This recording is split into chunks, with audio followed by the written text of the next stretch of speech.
Sa gitna ng tumitinding pressure mula sa Washington, iginiit ng Pangulo ng Cuba na si Miguel Diaz-Canel na handa ang kanilang bansa na lumaban sa anumang pananakop. Aniya handa ang Cuba na tapatan ang anumang agresyon na manggagaling sa labas ng kanilang bansa.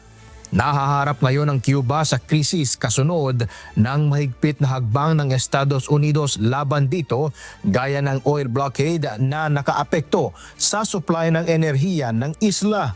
Dahil dito nagkaroon ng malawakang blackout sa buong bansa kung saan nakaranas ng 20 oras hanggang halos isang buong araw na walang kuryente ang ilang lugar.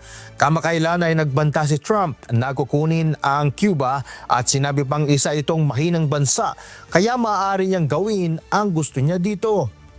Patuloy ang panawagan ng kanyang administrasyon na magkaroon ng pagbabago sa pamahalaan ng isla.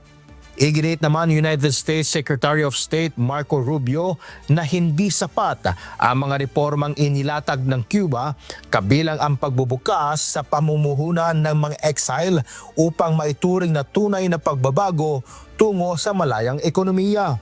Sa kabila nito, nanindigan ng Cuba na bukas ito sa dialogo sa Estados Unidos ngunit hindi nito isasama sa negosasyon ang pagbabago sa kanilang sistemang pampulitika. Cres Fugaban, humahataw sa balita ngayon.